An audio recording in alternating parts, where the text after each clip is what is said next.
The prevalence of an increasing trend in global energy demand has since intensified the pursuit of alternative and sustainable energy sources.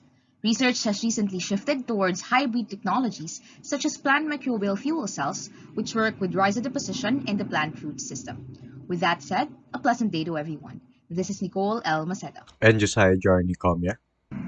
From here on, allow us to provide a comprehensive view of our study entitled The Effect of Lead on the Bioelectricity Generation of 3D Printed Plant Microbial Fuel Cells with Vetiver Grass. Several studies have been published concerning the performance enhancement of the specific context of PMFC, particularly on vetiver grass. This is the case for related studies that focus on the PMFC potential of the plant due to its extensive root structure, high biomass production rate, and plant condition tolerance. In a similar context, the PMFC application of vetiver has been considered, with a related study reporting its apparent attribution to long-term operation and higher power density compared to tomato plants. However, only limited studies on hybrid system explore aspects such as varied electrode design and materials, plant environment, and also the kind of heavy metal utilized.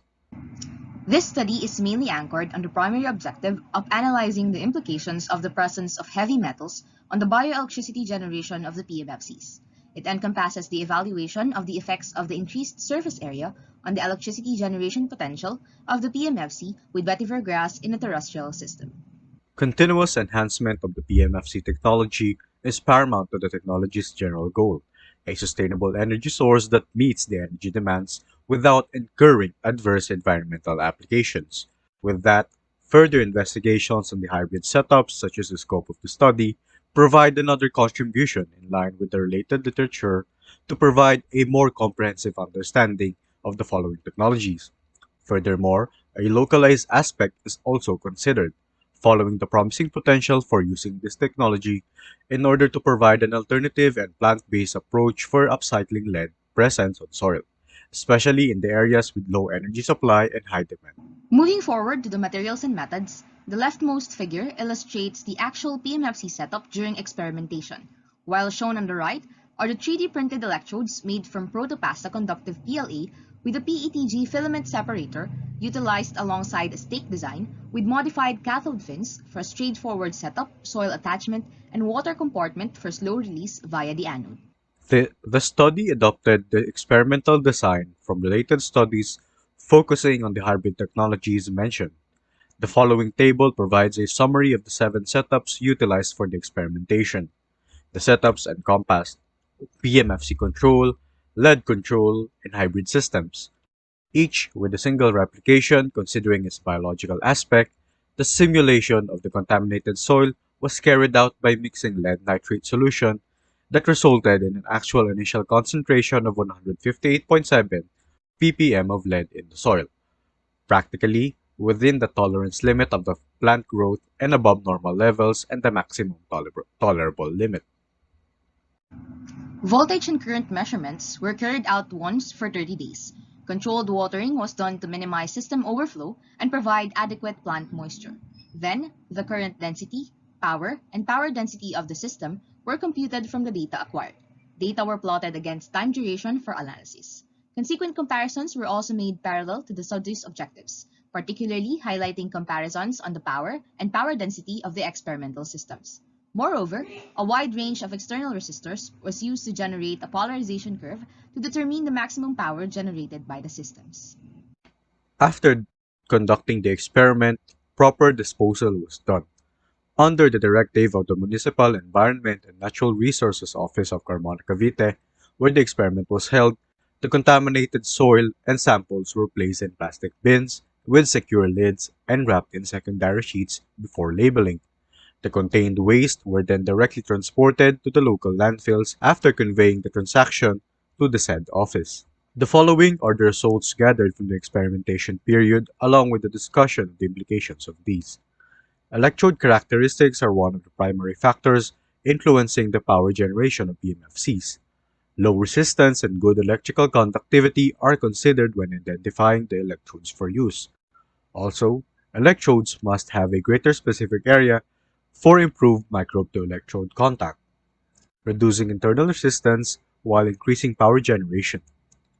as seen in the depicted trends observed for systems A1 and A2, noting voltage response to the increased surface area, the general trend of increasing voltage and power density, considering root exudate accumulation, and the variable declining at the end of the plant cycle is observed for both systems.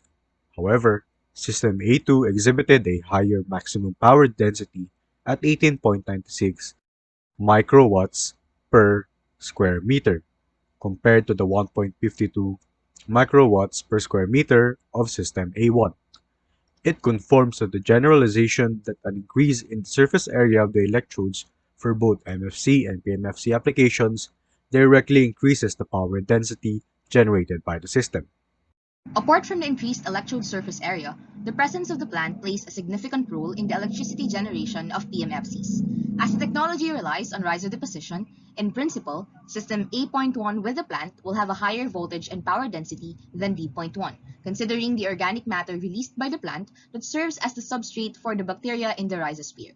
The following figure provides a visual of the voltage measurements of the systems, with a noticeable increase in the values for D.1 than for A.1 in the latter days. This can be explained by the observable root rot or deterioration of the plant's root structure caused by waterlogging or a fungus. With the distribution of the roots, the production of rhizodeposits and electrons significant to electricity generation was variably affected. Nevertheless, system A.1 exhibited a higher maximum power density at 1.52 microwatt per square meter. The heavy metal in the soil also affects the electricity generation as seen in the trend for system D.2, highlighting an increase in the voltage response through time, reaching a peak of 31.53 microwatt per square meter maximum power density. The presence of the heavy metal ions variably affected the substrate's conductivity, which influences electron flow and proton exchange. The context of ion mobility in the soil relies on several factors mainly attributed to the soil characteristics per se. These may include soil type, components, and even reactions. Similarly, this is considered for heavy metal ions such as lead ions. A related analysis revealed that an increase in lead mobility is observed for ions in soil types with more free spaces in the aggregates and higher organic carbon content, consequently highlighting the positive correlation of the increased substrate to utilization rate that influences electron production. A reduction reaction also favors ion mobility in the soil, facilitating increased electron transfer parallel to the notion that ionic mobility is a function of conductivity. It should be mentioned that the half-cell reaction of lead 2 plus to lead solid is present in the hybrid systems involved. This reaction only needs a standard potential of 130 millivolts achieved in the aforementioned systems. Hence, another factor for increased power generation is the possibility of lead precipitation on the electrode surface. This instance has been discussed in related MFC studies for removing heavy metals in wastewater via precipitation reaction. These treatments achieve the maximum removal rate at the maximum power generation. Furthermore, the increased power generation due to lead is also attributed to the implications of the heavy metal on microbe-metal interaction in the reduction-oxidation phenomena. The presence of metal ion scavengers in the soil increases the carbon utilization rates of the bacteria, thereby increasing electron production. Power generation increases in the process as the mentioned phenomena favor ion mobility. Polarization curves were constructed to characterize the performance of the PMFC system, which acts like a battery or a fuel cell. Noting that the following presents the polarization curves between day 10, which is at the initiation of the experiment, and day 30, which presents the completion. Samples from some of the polarization curves constructed from day 10 show convoluted results. This is mainly attributed to the low voltage and current readings due to the underdeveloped nature of the system during the initiation stage of the observation phase. The 30 curves, however, provide a clear picture of the system's performances. For the comparisons, the curves presented here represent the data from systems A1 and A2. As previously discussed, these systems represent the increase in surface area for the PMFC by placing another stake for the A2 system. The results showed that both systems represent consistent internal resistance caused mainly by ohmic losses, the loss from the electrodes and their design. For A2, There are minimal noises on the internal resistance. An evident increase in power density can be also observed between the two systems, as A2 exhibits a maximum power density of 41.75 microwatts per square meter compared to A1's of 0.91 microwatts per square meter maximum power density. Moving forward, illustrated in the figures are data for systems C1 and C2, essentially the systems with lead. From initial observations of the polarization curves constructed, the internal resistance for both systems varies significantly, with C1 having a more distinct curve. The C1 curve exhibits varying internal resistance contributed by factors such as activation, ohmic, and concentration losses. The introduction of lead to the system influenced the electrochemical reaction and complexes the losses present in the system for C1. The other system, however, C2, displayed a stabilized curve as the increase of electrode surface area greatly helped the system, and the only internal resistance present is in the form of ohmic losses, which are typical and can be traced back to the electrodes and its characteristics.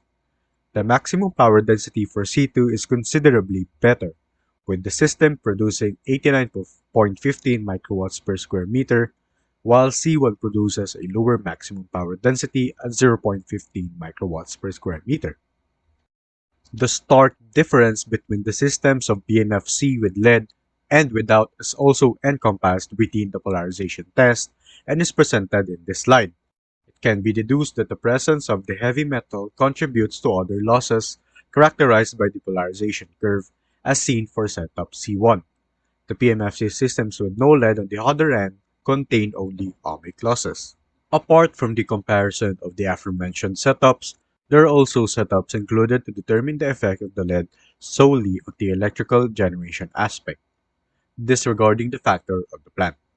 System D1 presents an almost consistent internal resistance with only the ohmic losses and minimal noises, while D2 consists of the activation and ohmic losses. The maximum power density for D1 is 0.1 microwatts per square meter, and for D2 it is 5.32 microwatts per square meter. Furthermore, the polarization tests extend to generate curves for systems that focus on the effects of the heavy metal on the soil. An almost constant internal resistance was recorded for these systems, consisting mainly of the ohmic losses contributed by electrode characteristics, its design, material, and other more. The systems containing lead provided an increase in electricity generation due to the increased ion transfer through the lead ions present. However, it also introduced other losses including the activation and concentration losses, along with the present ohmic losses. The hybrid system found in C2, consisting of lead and 2 PMFC stakes, provided a promising result as it has the higher power density and consistent internal resistance that eliminates other losses except for the typically present ohmic loss. Conclusively, several parameters were identified in the study that influence the bioelectrochemical system's electricity generation via PMFCs with vetiver grass. In general, an increase in the electrode surface area prompted a significant increase in the system's power generation as microbe-to-electrode contact was improved. A 1,147% increase in maximum power density was attributed to system A.2 with 2 PMFCs.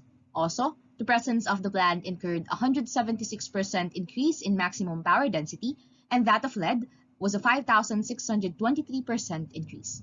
These trends were associated with improved electron transport due to the presence of additional ions in the soil that increased the electrolytic conductivity of the medium. In summary, various parameters were explored for the electricity generation aspect of the systems. An extended experimentation period is recommended for further iterations of the study for a more comprehensive analysis of the implications of the heavy metal presence on bioelectricity generation of BMFCs. The following slide highlights the related literature mentioned in this presentation. With that, this ends the presentation. Again, a pleasant day to everyone. This has been Nicole L. Maceda and Josiah Jarny V. Comia for the effect of lead on the bioelectricity generation of 3D printed plant microbial fuel cells with vetiver grass. Thank you.